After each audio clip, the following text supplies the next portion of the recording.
ناظرین ہمیں جوائن کیا ہے ڈاکٹر حفیظ پاشا صاحب، معیشت کے حوالے سے ایک بہت بڑا نام۔ پاشا صاحب، سب سے تو پہلے میں آن ایئر جو ہے اظہار افسوس آپ کے پرسنل لاس کے لیے، آپ کی نیز کے حوالے سے اللہ تعالیٰ آپ کو صبر جمیل عطا فرمائے، اور اس کے بعد میں آتا ہوں آپ کے ہی آرٹیکل پر جو آج بزنس ریکارڈر میں چھپا ہے، اور بڑے ہوش ربا انکشافات آپ نے کیے ہیں جس میں جو ہمارے پریویس فگر تھے ان امپلائمنٹ کے، ان میں ایک ڈرامیٹک چینج، نیگیٹو چینج جو ہے وہ آئی ہے۔ یہ کیا معاملہ ہے؟ اس پہ ذرا آپ ہمیں کچھ انلائٹن کریں گے ڈاکٹر صاحب؟ آپ کا بہت شکریہ۔ بسم اللہ الرحمن الرحیم۔ بات یہ ہے کہ ماشاءاللہ پاکستان نے 2023 میں ہمارے پاکستان بیورو آف اسٹیٹسٹکس نے جو ایک ہمارا نیشنل ادارہ ہے، انہوں نے ایک بہترین ڈیجیٹل سینسس کیا پاپولیشن کا اور ہاؤسنگ کا، اور اس کے ریزلٹس انہوں نے کچھ دن پہلے ریلیز کیے ہیں، اور میں اس بات پہ اتنا ان سے خوش ہوا ہوں کہ انہوں نے بہت سے ڈیٹیلز اور ڈیٹا تحصیل لیول تک دیا ہے پاکستان کے، ایسا کبھی نہیں ہوا۔ ایک بہت زبردست کام کیا ہے انہوں نے۔ اب ہم کو اب پتہ چل جاتا ہے کہ چھوٹے چھوٹے علاقوں میں کیا ہو رہا ہے پاکستان میں۔ ساتھ ساتھ انہوں نے پہلی دفعہ کسی سینسس میں روزگار یعنی کہ امپلائمنٹ پہ بھی انہوں نے اکٹھا کیا ہے انفارمیشن، پورے پاپولیشن سے، تقریباً 24 کروڑ پاپولیشن سے، اور حیرت انگیز ان کی فائنڈنگ ہے کہ پاکستان میں 2023 میں بڑے افسوس کی بات ہے کہ بے روزگاری کا پیمانہ 22%، 22% تک پہنچ چکا تھا۔ انبلیویبل ہے، انبلیویبل۔ اور نمبر جو ہے وہ 1,80,00,000 لوگ بے روزگار پاکستان میں، اور اس سے 3 سال پہلے جو انہوں نے سروے کیا تھا پی بی ایس نے، اس کے تحت جو بے روزگاری کا لیول تھا وہ صرف 6.3% تھا۔ تو اتنا اضافہ، اور آپ دیکھیے کہ چھوٹے پروونسز بلوچستان میں تو 34% انمپلائمنٹ۔ تو یہ جو ہے یہ حیرت انگیز ہے اور یقیناً بہت پریشان کن ہے، اور یہ سرکاری اعداد و شمار ہے جس طرح آپ فرما رہے ہیں۔ اچھا ڈاکٹر صاحب، میں تھوڑا سا آگے یہ تو سینسس کا حصہ ہے۔ اچھا ڈاکٹر صاحب، آئی ایم ایف کی ٹیم ہے، اور کل جو ہماری بات ہو رہی تھی کہ ایک نئی ٹرم میرے لیے تو نئی تھی، سرجیکل آڈٹ یا فورینزک آڈٹ کر رہے ہیں، جو کہ اس سے پہلے صرف 2 ممالک کا ہو چکا ہے۔ یہ کیا ہے، یہ کیوں ہے، اور اس کے کانسیکوینسز کیا ہو سکتے ہیں if we do not come clear on that count؟ Doctor صاحب دیکھیے، یہ بات ابھی تک پبلکلی واضح نہیں ہوئی ہے کہ کس حد تک اور کن چیزوں پر فورینسک آڈٹ کروائیں گے۔ یہ پہلی دفعہ اتنی سختی ہمیں نظر آ رہی ہے آئی ایم ایف کی طرف سے۔ اس کی کچھ وجہ یہ بھی ہیں کہ پاکستان بعض اوقات جو انفارمیشن ہے وہ تھوڑا سا فلٹر کر کے پیش کرتا ہے، تو اس لیے شاید انہیں ضرورت محسوس ہوئی ہے۔ اب آپ یہ بھی سوچئے کہ کچھ دن پہلے ایک مشن آیا تھا جس نے گورننس اینڈ کرپشن پہ پورا کام کر کے گیا، پھر ہمیں ایک سول سرونٹس ایکٹ میں تبدیلی لانی ہے جس کے تحت سینئر پبلک آفیشلز جو ہیں ان کو فائل کرنا پڑے گا ڈکلیریشن، ویلتھ ڈکلیریشنز، اور اس پہ رجحان ہوگا، دیکھے جائیں گے۔ تو یہ چیزیں پہلے کبھی آئی نہیں تھیں، اور اب آئی ایم ایف کا پہلی دفعہ مجھے لگتا ہے زیادہ رجحان گورننس کی طرف ہے کہ حکومتیں کس طرح کام کرتی ہیں اور کس طرح ٹیکس کی چوری، کرپشن وغیرہ کس طرح اسے روکا جاتا ہے، تاکہ اس کے نظریے سے فائنینشیل کنڈیشنز کچھ بہتر ہوں۔ بٹ ابھی تک فورینسک آڈٹ کی ڈیٹیلز پورے کم از کم میں نے نہیں دیکھے۔ میاں صاحب، آپ کچھ پوچھنا چاہ رہے ہیں؟ ڈاکٹر صاحب، آج ڈاکٹر صاحب آج حکومت کو 1 سال مکمل ہو گیا ہے اور انہوں نے 10 مثبت اشاریے جو ہیں وہ بتائے ہیں اور باقاعدہ طور پر جو ہے وہ اعلان کیا ہے. انہوں نے کہا ہے کہ مہنگائی 38% سے 1.5% پر آئی اور سٹاک ایکسچینج 61,000 سے 1,18,000 پر پہنچ گئی اور کرنٹ اکاؤنٹ جو ہے وہ منفی سے 2.1 پر پلس ہو گیا اور بیرونی سرمایہ کاری بھی بڑی. اور انہوں نے یہ بھی بتایا کہ ترسیلات زر جو ہیں وہ 13 ارب سے 17 ارب تک پہنچ گئی ہیں اور برآمدات جو ہیں 7.2% اس میں اضافہ ہوا ہے. روپے کی قدر میں 10% اضافہ ہوا ہے. پالیسی ریٹ جو ہے 23 سے کم ہو کر 12% پر آ گیا اور شرح نمو جو ہے وہ 0.2% منفی سے بڑھ کر 2.5 پر آ گئی. آپ کیا سمجھتے ہیں سر, اس کو کتنے نمبر دیں گے حکومت کو اس حوالے سے, کارکردگی کے حوالے سے, اور کیا یہ کارکردگی جو ہے یہ حقیقی دعوے ہیں یا یہ افسانہ ہی ہے؟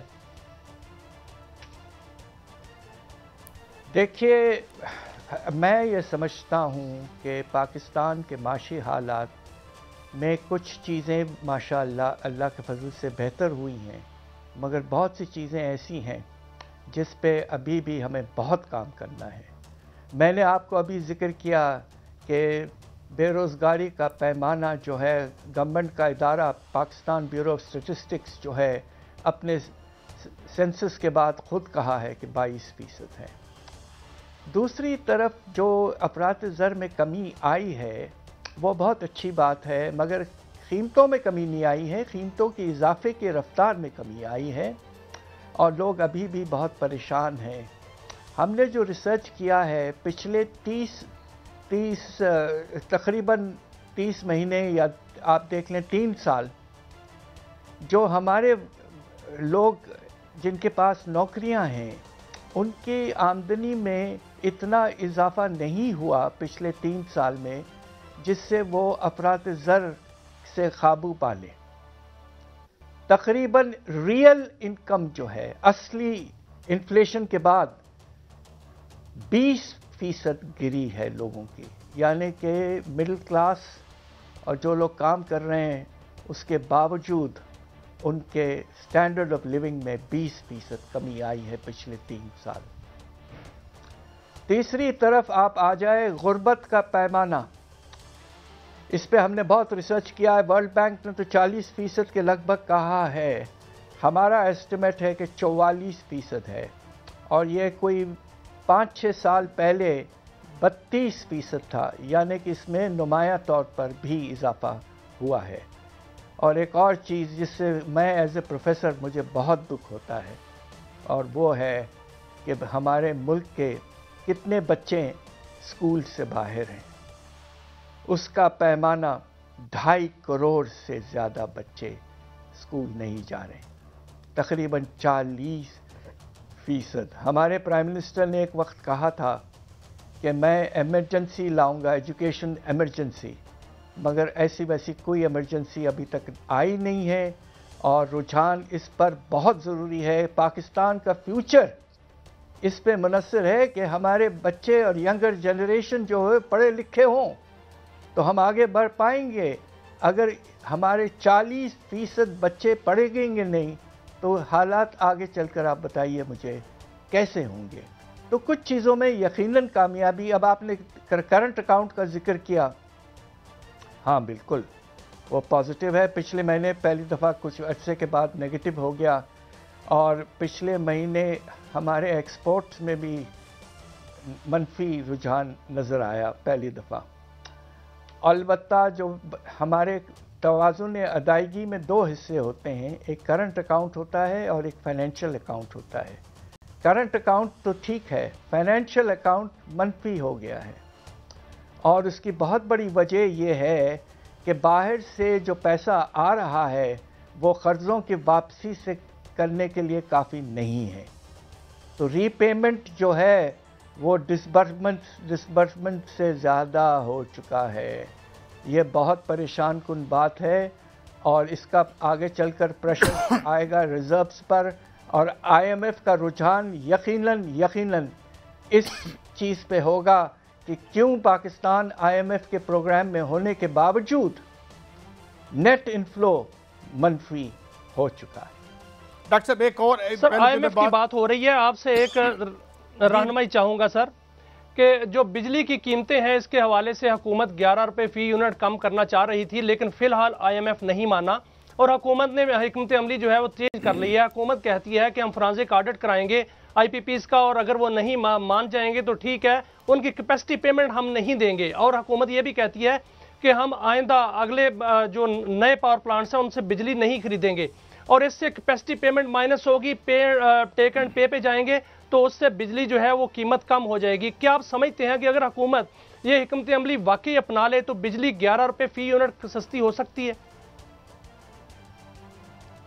سب سے پہلے جو مسئلہ ہے کہ 1994 پاور پالیسی کے تحت اور بعد میں بھی 2015 میں جس طرح کی پالیسی آپ لے آئے تھے IPPs کو انویسٹمنٹ میں لانے کے لیے، جو ٹرمز اینڈ کنڈیشنز آپ نے اگری کیے ہیں وہ آپ کو رسپیکٹ کرنا ہی پڑے گا، ورنہ یہ بہت سے ایسے ہیں IPPs خاص طور پہ چائنیز وغیرہ جنہوں نے انٹرنیشنل ایگریمنٹ کے بیسس پر اس کو انویسٹمنٹ کیا ہے پاکستان میں، تو we have to be very careful. اور آج منسٹر صاحب نے خود کہا ہے کہ we will be very careful کہ اگریمنٹس آنر ہوں، اور IMF بھی چونکہ گلوبل انٹرنیشنل ادارہ ہے وہ بھی کہے گا کہ آپ آنر کریں۔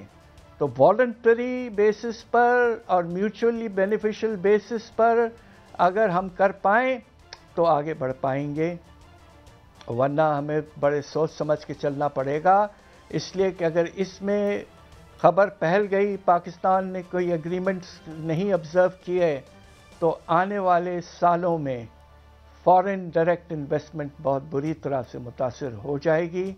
اور آلریڈی آپ دیکھیے کہ 2 سال پہلے ہم نے پاکستان میں جو ملٹی نیشنل کمپنیز ہیں ان کے پروفٹ کی ریپیٹریشن کچھ عرصے روک دی تھی جب ریزروز کم ہوئے تھے، اس کے بعد کچھ کمپنیاں تو بند ہو کے چلے گئیں، اور اب کانفیڈنس ابھی بھی نہیں آیا ہے۔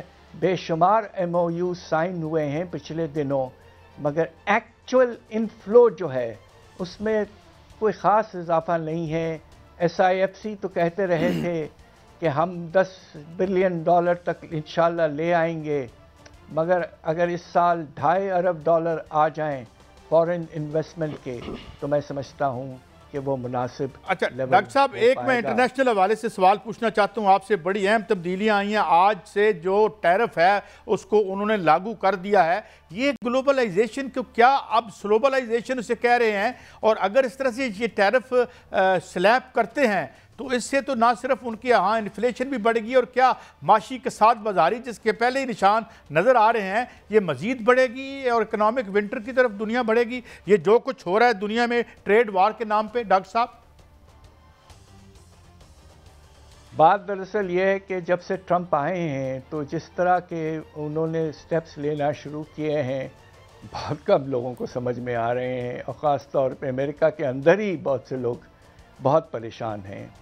دیکھیے، کوشش ان کی زیادہ یہ ہے، میں سمجھتا ہوں کہ آگے چل کر ایک طرح سے ہم نئے کولڈ وار میں جا رہے ہیں جس میں چائنا اور امریکہ میں ایک طرح سے ٹینشن ہوگی، اور اس کا آغاز خاص طور پہ ٹرمپ نے کر دیا ہے کہ اس وقت انہوں نے جو ٹیرفز لگائے ہیں وہ چائنیز امپورٹس پہ لگائے ہیں، ابھی تک میکسیکن اور کینیڈین پہ نہیں لگائے، اور چائنیز امپورٹس پہ لگائیں گے تو یقیناً چائنیز پروڈکٹ بے شمار امریکہ میں بکتے ہیں، چائنا کا ٹریڈ سرپلس ہے بہت بڑا، اس کے نتیجے میں قیمتوں میں اضافہ ضرور ہوگا۔